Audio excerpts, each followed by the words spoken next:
Good morning. My name is Mark Brunton. I'm the Operations Section Chief for the Park Incident. I'll be giving your daily briefing.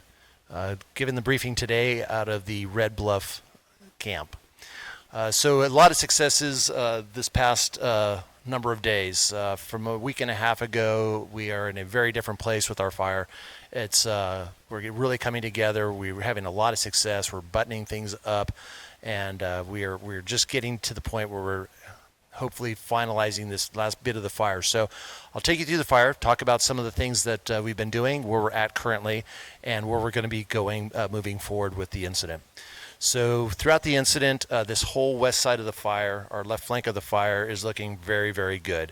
It's been a lot of it into a heavy mop-up period of time and direct lines. And then in the very bottom part of it, we are moving from that into a suppression repair. And our suppression repair is basically for us to take care of the lines we've put in, to rehabilitate those things, to put it back to more of a natural state, and not have any issues when we get rains during the winter and so forth, so we don't have the erosion issues and so forth.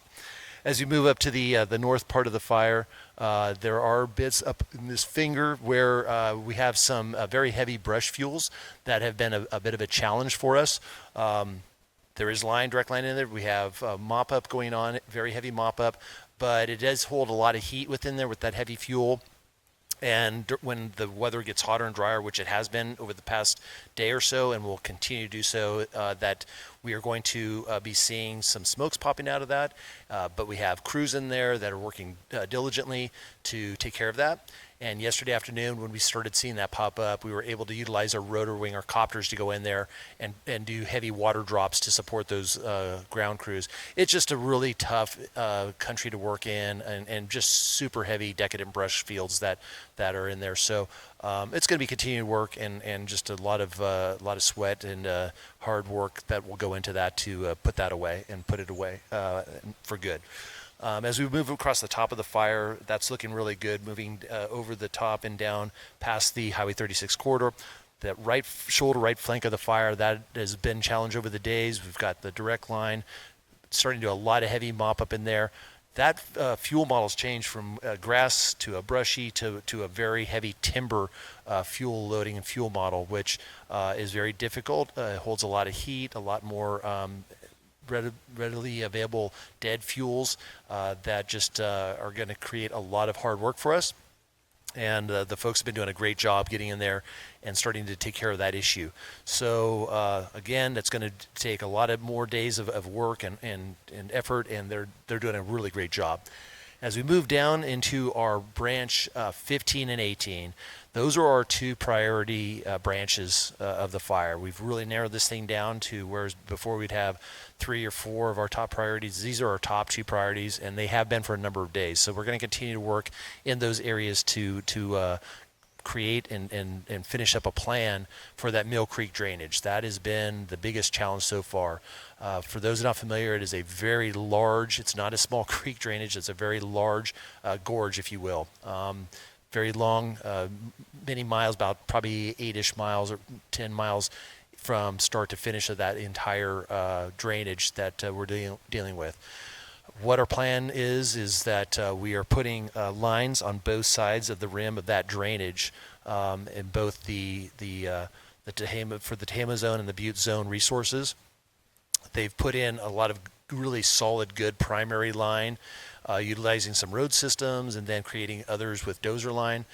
They've created alternate protection lines and then contingency lines. So we have multiple lines. If the fire were to make advances and get past one of our lines, we have 2 to 3 to 4 lines to fall back on. So that gives us a really good level of confidence in being able to, if the fire were to come out of that drainage, to be able to pick up any sort of spots or any slop overs or anything of that nature. So that is part of our thorough planning processes and our staffing of that contingency.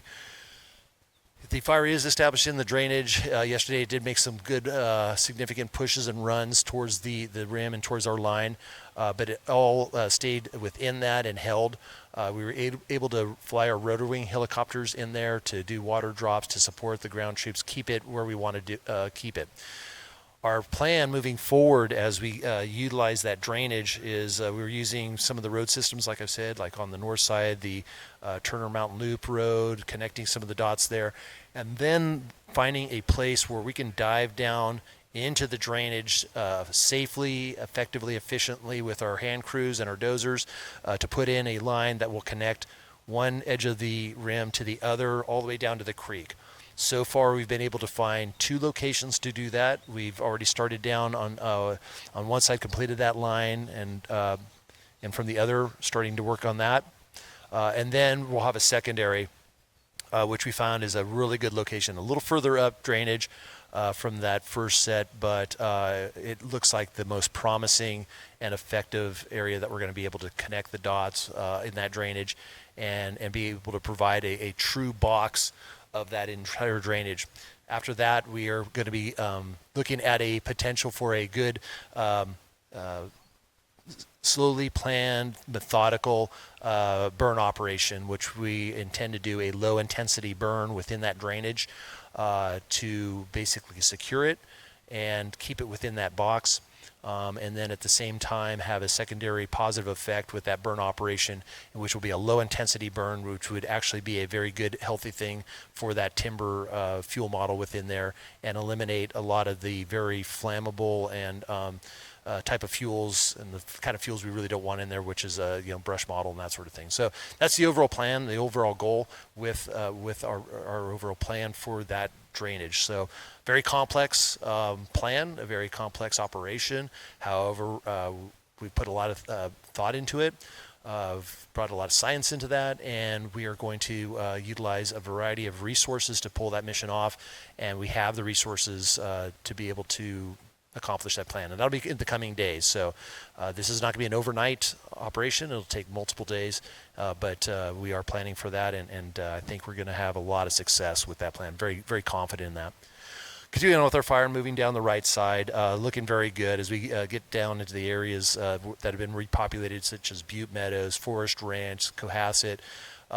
That's been worked for many, many days by our resources, mopping up, getting that back to some sense of normalcy for those people getting back. And I think we're having a lot of success with that, integrating and working with the public to take care of their needs as they move back in. And so we've surged a lot of resources in there, and that's looking really good every day.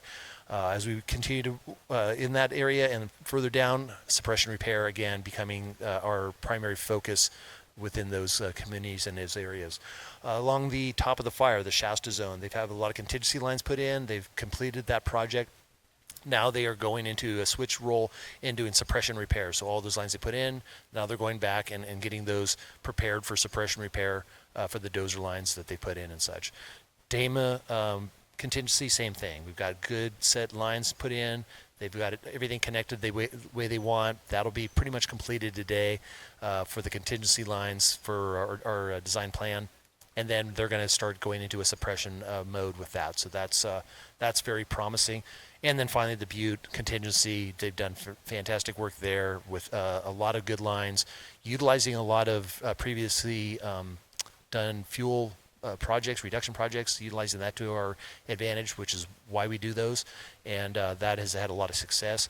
And then they will be rolling into a suppression repair mode as well. So it's just a nice, good, solid string of operational organization, and we're gonna make that a very effective and efficient operation, moving from that suppression role into the suppression repair rehab mode.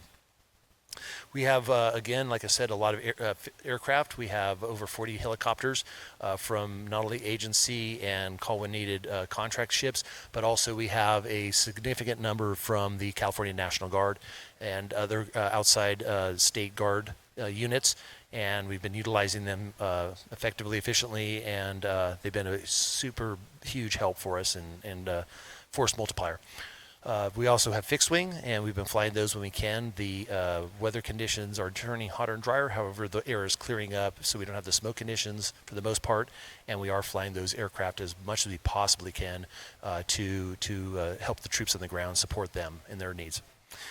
We also have from ground resources, like I've been seeing the past few days, is we have outside resources from out of state as far as engine companies, and those have come from Texas, Utah, North Dakota, Nevada, Arizona, and they've been extremely helpful, working hard.